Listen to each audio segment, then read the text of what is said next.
Thank you all for being here. We're going to get started in 1 minute. Thank you for being here for the last night of our Class of 2024 welcome event. Got a couple of great sessions to round this off. Some great info coming in. That being said, it is 6 p.m. I know people will probably start to shuffle in here as we get going. It looks like we have 29 attendees. Thank you again for being here for our digital, I think that's fitting for this evening's panel. Welcome, Class of 2024 welcome event. You guys have asked some great questions. I'm so happy that you got to meet and continue to meet some of the wonderful people on campus that your sons will get to know over the next 4 years here. But I think it's fitting. We're talking about technology, and we've done a digital welcome event. I think it's just a testament to the transition to technology most all campuses have moved to. So without further ado, I'm going to introduce a couple of folks. With us tonight, we have George Wagner, who's been on Jesuit's campus for some time. He is the Director of Technology on campus, and his wife, Margie Wagner, who is the assistant to the Assistant Principal of Academics, and Jared Bercea, who's an IT assistant on campus, who knows a lot about a lot. Yeah, I'm looking at you. From music all the way down. Some great folks that help us manage all the wonderful technology on our campus, and without them, I think we would be a little lost if I had to do it all. So, without further ado, I'm going to pass it over to Mr. Wagner, and just if you guys have any questions, we'll field those at the end. So if you want to ask those questions anytime during this, we'll be monitoring, and we will bring them up at the end. So, Mr. Wagner, take it away. All right. So thank you for joining us tonight. I'd like to echo my sentiments in welcoming you to Jesuit High School. My name is George Wagner. I'm the Director of Technology here. And I'm an alum from the class of 1983. So I've been in the position of some of you young men that are coming in. It was a long time ago, but I do remember some of those nervous days when I first walked across this campus in the 70s. I have a son who graduated in 2012, so I'm also in the shoes of your parents as well. We had our son go through Jesuit. Now you might notice from those dates that I've been around for quite a while. I've been here at Jesuit for over 30 years. I've done a few different jobs. I started as a math teacher and a football coach. I moved into math department chair, and I taught computer science for a while. Then I was director of scheduling for a while, but I have been director of technology for the last 20 years. So that's enough about me. We're going to talk about tech. We're not going to get into the weeds here. We're just going to talk about big picture items that you'll use on a daily basis that we think have a big impact on how you get things accomplished here at Jesuit.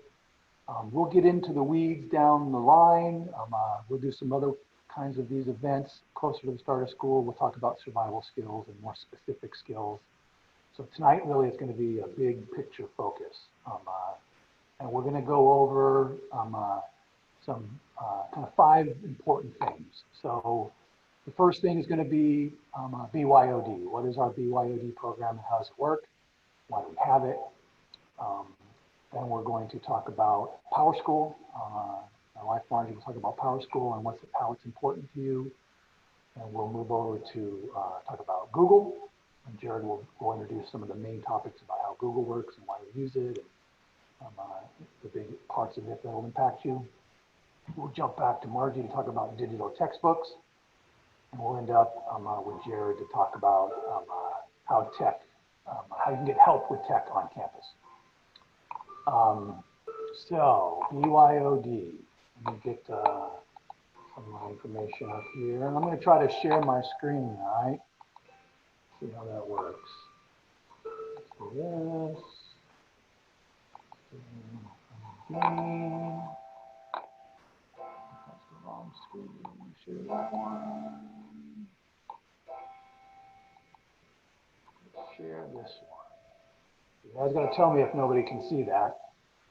I'm Looks good. that screen. So bring your own device. This is where families choose a tablet or a laptop or an iPad to work with on campus. They bring that device to campus every day, and we use it a lot of different ways. This is actually the 8th year that we've been a one-to-one school, which is like one computer for every student. And we were George, your initially. slideshow is down. Oh no, is it? Yep. Let me. Is that the right slide that's up? No, it's still saying resume slideshow. Okay, thank you, Jared. Let me see if I. Is There you that? There we go. Is that it?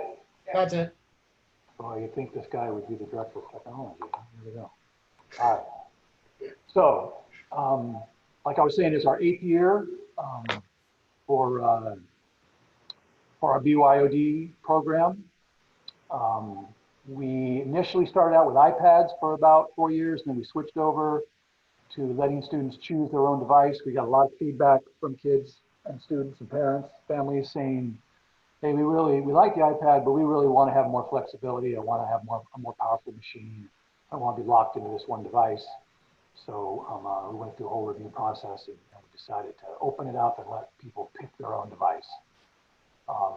And those factors had to do with people wanted to be able to produce original work, and they wanted to customize their own learning experience. We saw that the ebook market hadn't materialized the way that some promises were made by companies, and it was going more open-ended and not device specific. So there was some need for flexibility in terms of how our ebooks were being chosen. We wanted to use Google. We're a Google Suite user here, a Google School for Education, and Google was pretty open-ended and wasn't device specific, so we found to fully utilize Google. We wanted to open things up, and we wanted to give you guys freedom to choose your own devices and to have some budgetary flexibility in those devices, because there's a lot of different kinds of devices to pick as opposed to being stuck with iPads, although we still see iPads out there. So that's kind of the fundamentals of why we're a BYOD school in a nutshell. I'm going to bounce over to our website here, if I can do that. Go back to changing my screen. Stop sharing. I'm going to bring up the school website. See if I can grab that without too much difficulty. All right, does everybody see the school website there? Yep. I hope. Matt just chimed in there if we have a problem. So there's a lot of information on our website. Some people would say almost too much information on the website. I'm going to go to the BYOD page. This camera over here. Out of my face. How about that? And I'm going to, one way I get to the BYOD page is go to this little search button over here and just type in BYOD. That's one way to get to it. Another way to get to it is to go to, and here you can see there's a bunch of BYOD links. Another way to get to it is to go to, under academics and choose digital learning. And I think this will all be recorded. If I'm going too fast for you, they'll put it up on the YouTube channel in case you're missing what I'm going to. If you go to digital learning, there is a link to BYOD right over here on the left. So a couple different ways to get to some information about the program. The bullets here I just read out. I'm going to talk a little bit about minimum requirements and recommended devices. So, because those are probably the most important. Minimum requirements. Let's look at those for a second. So, we want you to have some kind of fully functional operating system on this device. It can be Windows 10, it can be Mac OS, Chrome OS. Those are recommended. iOS and Android can work, but sometimes there's a few issues with those. We want it to be functional with Google Apps as much as possible. We want you to have good wireless on the device. Anything made in the last 3 years ought to be okay, but like 802G, you'll see that down, that's not recommended. So, because there's going to be a lot of, everything on campus for the students to connect to is wireless. We have about 100 wireless access points spread out across campus. Every classroom, every learning space is covered with Wi-Fi, including some of the open area spaces. So having good Wi-Fi is really important. Screen size should be something you can write a paper on. We recommend 9 inches. Should have some storage on there. Doesn't have to be a super large amount of storage. It'll depend on what your son gets into. The Chromebooks have some limited storage, but they can get by with 16 and 32 gig or so. Probably a really important factor is battery life, because your son will be using that device on campus for most of the day, and you want to have a good 6+ hours, if not 8 hours of battery life. Should have microphone and headphone built into it, something you can plug in. And considering how things are looking for this next year, you definitely want to have a built-in camera. So you want to be able to get into Zoom conferences or Google Meets. There will probably be a lot of that going on, I suspect, as we move into the year. So you can go look these up for yourself. Or again, if there's something that I'm glossing over too quickly, you can ask a question that can feed to us. But those are the basic minimum requirements. That kind of leaves it open for a lot of different things. And one of them, or some of them, I should say, are listed under our recommended devices page. And these are not things you have to get. These are just examples of things we think will work well or things we've seen work well on the recommended devices page. So you'll see there's MacBooks, any kind of MacBook is okay, a MacBook Air, a MacBook Pro. Some of these are excessive, over the top, but if your son is really going to get into doing media or social media or video editing or photography, some of the classes that we have, you might want to look towards some of the higher end versions of these. Most Microsoft laptops that are made by major vendors like Lenovo or Dell, those all work really well. Again, you want to pay attention to battery life on those. Same thing with Microsoft tablets like a Surface. Some of the really low end, like Go Surface tablets, that don't have a full operating system, we don't really recommend those. But most tablets are okay. Chromebooks are a really good bang for the buck option. You can spend $250 or even higher with Chromebooks, but we've seen them really come on strong. A lot of kids like them. They're a really high value option that are out there, and they work really well. And then of course there's iPads. iPads are still an option. I was talking with Jared this afternoon and saying, well, you think it's fair for me to say the iPads are problematic? And he goes, well, kind of. They're a little bit problematic. They do have a couple little things here and there that have some trouble working with Google, but they still work pretty well. And he said, well, for a $350 iPad, you can buy a $350 Chromebook and probably have a really good device on your hands. So iPads are still out there, but we're starting to see them shrink in usage as that group of kids that were forced to buy them are graduating and moving on. So again, I know I'm going over this really fast. I apologize on glossing over things, but we've got to save some time for everybody else here. So what I'm going to do at this point is pass things over. I'm going to stop sharing this screen. Okay. I'm going to pass things over to Margie, Mrs. Wagner, I should say, to talk about Power School. Hi. So my name is Margie Wagner, and I work for the AP for Academics. And part of our job, sorry, we're all in the same room here. Okay, sorry. We're all in the same, George and I are in the same room. I work for the AP for Academics. We do scheduling, we do report cards, we work with the counselors on scheduling for the following year. We do National Test Day. Those are the kinds of academic events and things that come into our office. So if you have questions along those lines, certainly feel free to send me an email. I probably don't know the answer necessarily, but I always know who to send it to. So don't worry about that.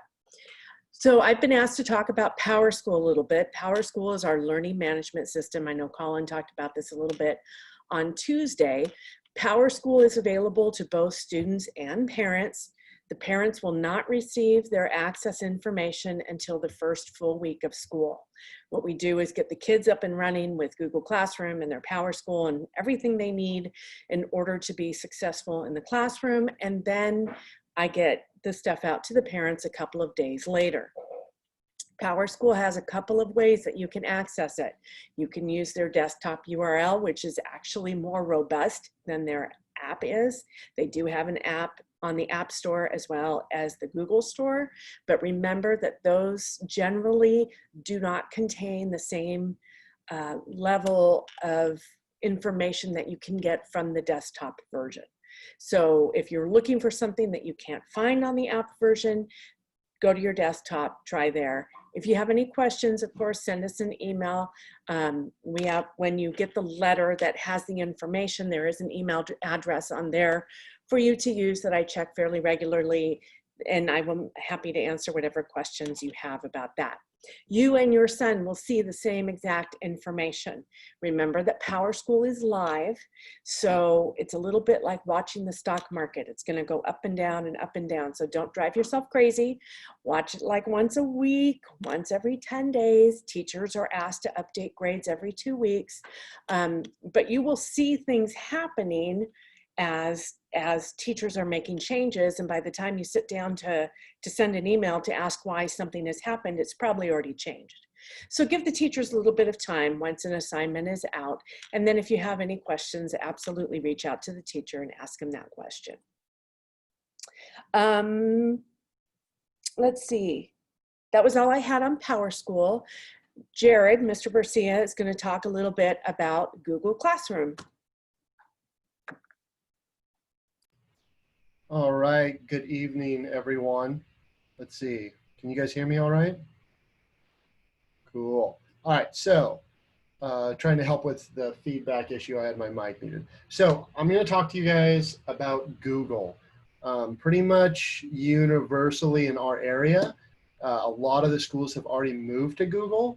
I'm not going to go really in depth with anything. I'm just going to show you a couple things. So I'm going to switch over to screen sharing here, and we'll see what I want to show you. So this is Google Apps for Education. You know, we're going to use Google Mail a lot. We really, really recommend that you check your email often, at least once a day. We have announcements almost every day for you guys to check your mail. You'll talk to your teachers through mail. You'll talk to your counselor through mail. Mail is really important. Google Calendar, not too many guys use Google Calendar, but it is really useful. Google Drive, the great thing about our Google Drive on campus is you have unlimited cloud storage. It is very, very useful. You can keep all your homework up there. You can keep all the video projects up there. Whatever you want to work on, you have room in your Google Drive. And the other thing I want to show you is Google Classroom. It's probably the most in-depth I'll get right now, but we'll just go over it real quick. Google Classroom, every class you guys take, the student parent handbook has rules about Google Classroom. Teachers will post homework. All assignments will go into Google Classroom with details. Usually we ask teachers to do it by 4 p.m. And I'm going to take this moment to plug that I also moderate the Super Smash Bros. Club and the Broadcast Club. So we get to play with web streaming on campus. You can bring your Switch and beat up your friends in a video game. It is a lot of fun. But to just give you an example, when we have club meetings, I'll usually get on and let everyone know a week or two ahead of time. We'll be friends on Switch, assignment details, classwork is all in order by date. So it's a very useful feature. If you guys haven't used it before, your teachers are very well versed on it. And if you have questions that they can't answer, you can come to me for help, and we will go over that in just a moment. But I am all done with, the other thing I was going to mention about Google Docs or Google Suite is you can use all the apps they have, Docs, Sheets, they call their version of PowerPoint Slides. So this makes it really useful because if your homework is done on Google Docs, you can just attach it through Google Classroom. It's very integrated.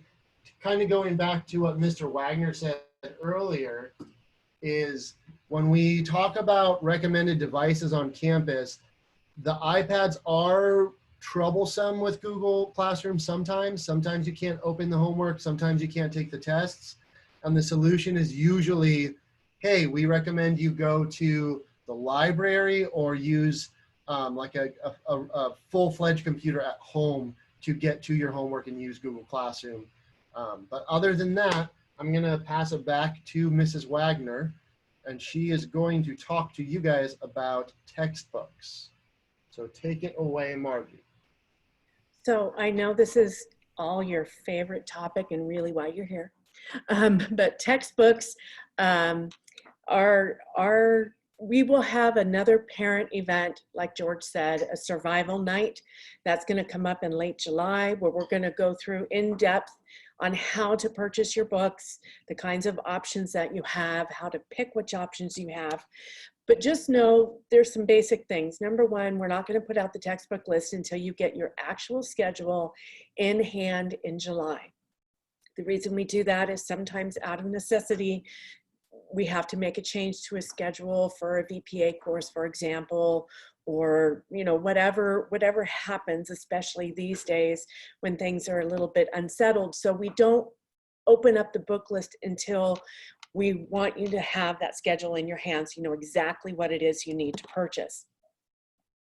And again, when we do this parent event in July, I'll go through with you very specifically where the URL is on our website, how to go through our list. Our list is dynamic, so that means that whenever you click on something, it's live, it's going out and searching the internet for you and bringing back the results of whatever it finds and is available at that moment. Parents, the cost of books, I know that's kind of an unsettling number. Generally, you can buy used books. They're very widely available, and used books can be as low as $8 to $10 a book, and as high as $100, depending on if it's an AP class, for example. Those are generally college books. Those are going to be more expensive. For your freshmen, you're probably going to be between the $100 and $200 range, depending on the quality of the books that you want to buy. As long as all the pages are there and he can read everything, that's really all that matters. It doesn't have to be a brand new book for him to learn more out of it. Some of those biology books, in fact, I was looking today and I saw some for $9 on Amazon. So keep that in mind. It doesn't have to be a brand new book. Like George said, our son went to school there. He had all used books and he was fine. Teachers will assign novels in the classes. Those do not appear on the book list. That's a separate thing, and the teachers will assign them as the kids need them, rather than having you go out and buy 5 novels at the beginning of the year, and then for whatever reason the teacher doesn't get through them all. Now you've purchased a book you don't need.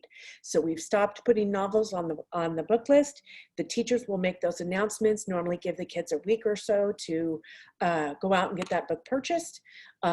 So check with your son on occasion and make sure he has everything he needs in that regard. Workbooks must be purchased new.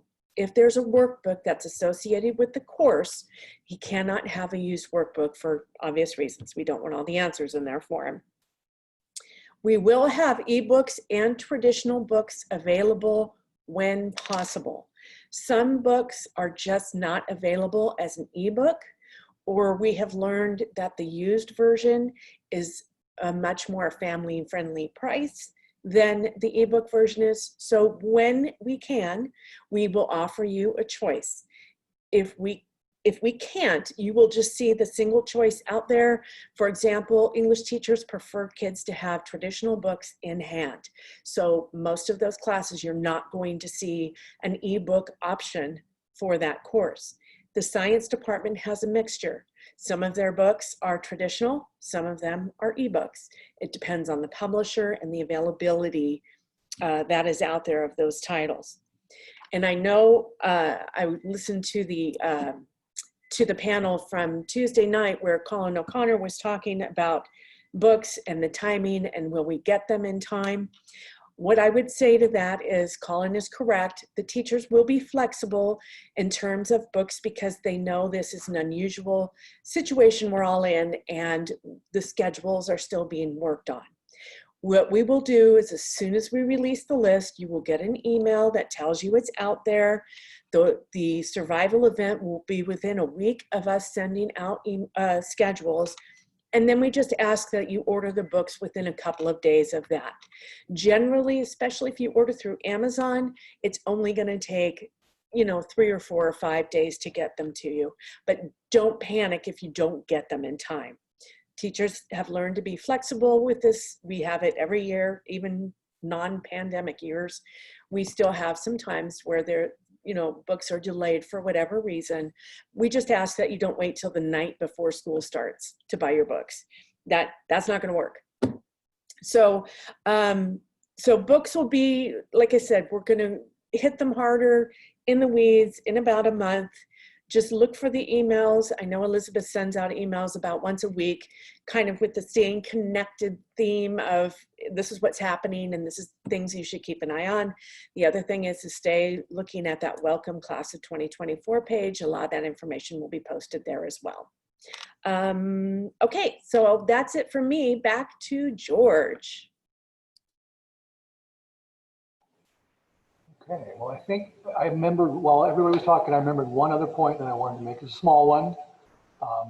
And that's the fact that with this BYOD program, computers are not constantly used all the time. Your son's going to experience a lot of different things in the classroom. There'll be some teachers who only use them in the background where they're used for assignments and turning things in, and collecting information or making announcements or making assignments, like I just said.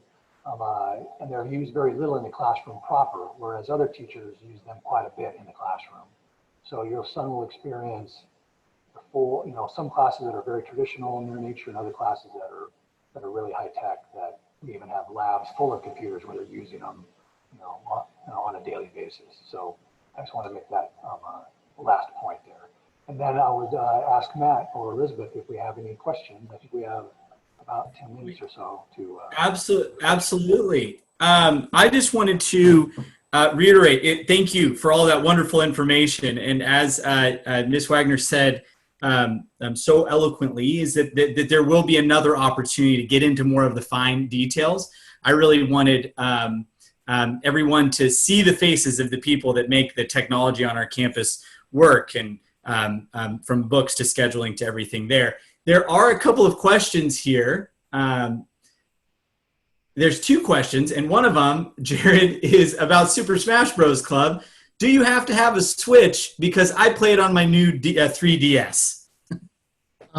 So this isn't necessarily a Zoom meeting about Super Smash Bros. But some guys bring 3DS, some guys bring a Switch. I know some guys even bring their old GameCube sometimes. And one of the rules I have in the club is everyone has to bring all the controllers they own. So even if you don't have it, you can use it, have someone else's controller, and we get as many guys playing as we can. It's a lot of fun. That's awesome. So an excited, enthusiastic young student getting ready. That seems like a club that would be good for you. This is another question, not technology based. I think I can ask. I think I remember seeing lockers, but there are lockers on campus, right?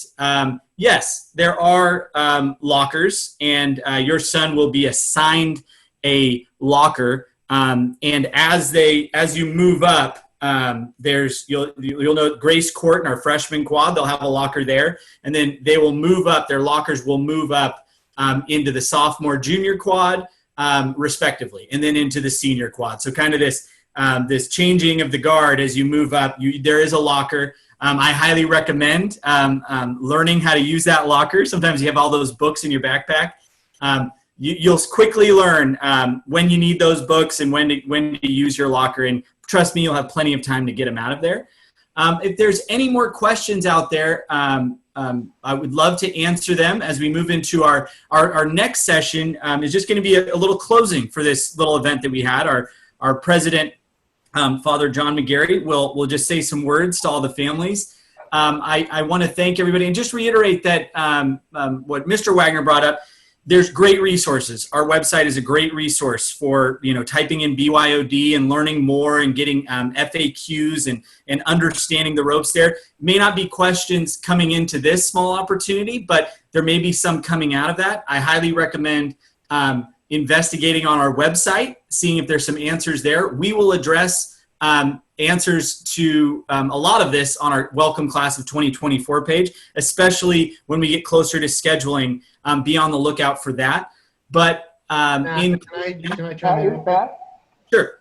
So I forgot to have Jared kind of talk a little bit about where he's the main point of contact for students to get help when they're on campus. I wanted him to address that a little bit. Do we have 2 minutes to do that, Matt? Yeah, go for it. Absolutely.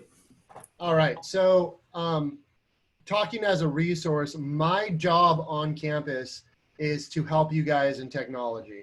I help manage the technology in all the classrooms, all the stuff your teachers use, and all the stuff you use.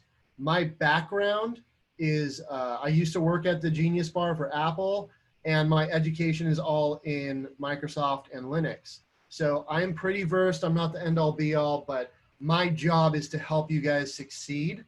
My office, I'll show you guys real quick where that's at with one last screen share using the good old Google Chrome, Google Earth. So this is the beautiful shot of our campus. If we zoom in over here, so can you guys see this all right? Sure can. I see heads nodding, but mine's muted. So this building here, right there, is the library. And this building here is the main office building, the front office on Jacob Lane. My office is that little tiny doorway. It's actually the back entrance to the library. That's where you'll find help. Now, when we zoom in, Google Earth doesn't look that great, but I promise you it's there. You guys are always welcome in my office. Obviously, we don't want you to cut class to come hang out with the tech guys. But if you're having problems uploading homework or your computer seems like it's freezing a lot, you don't know why, I'm more than happy to try and help you figure it out. The only line I have that I don't help is if you come to me and say, Mr. Bercea, I spilled a soda on my laptop, what do I do? I might laugh at you, or I might tell you to take it to Best Buy and, or the Genius Bar actually, where they'll be able to help you better fix that problem than I would on campus. But like I said 2 times before, my job on campus is to help you guys succeed with technology, and I have great pleasure helping you guys every day. So I look forward to you guys going on campus. And if you guys do have any more questions, I think now's the time. We have a few more minutes left. Great stuff. Yeah. So that's a good point. Liquids and technology do not go together. We've long gone are the days where an excuse, the dog ate my homework, is a good excuse. Now it's the dog ate my computer. So I really, you guys, and speaking to all the students, you'll get a hold of these things and know that when you come in, there's a lot of people here to support you and guide you. So if you're feeling overwhelmed, I'm sure a lot of you know how to use the Google Suite, but we're here to teach you, and you'll quickly get into the rhythm. As our student spoke last night, Jacob Hall, our senior, it may take a week or 2, but you quickly get into a rhythm of things, and we're all here to support you and help you. I have a question here. Are there printers on campus for students to print homework in the morning? Good question. So there are printers on campus. There's a printer in the library that's available for any student to use. I will say, though, that if you show up 5 minutes before class, there's probably at least 100 other students trying to print homework. So if you know you want to print homework before class, show up a few minutes earlier than that. You can print it anytime you want. Your logins and passwords will get you onto any computer on campus. You can print from anywhere, and it will always go to the printer in the library that's just for students. Great stuff. Again, thank you all for being here. We're going to go into our last session of our Welcome Class of 2024 event. So we're going to shift over to there. Some names to faces. These are the people. Jared is a great resource. Ms. Wagner and Mr. Wagner are all great resources, and you'll get to know them more. There'll be more communication coming out. But right now, in closing, we're going to move over on to our next session to end this thing off. Thank you guys for being here. Really appreciate it. Do we have a link to the last talk, Matt?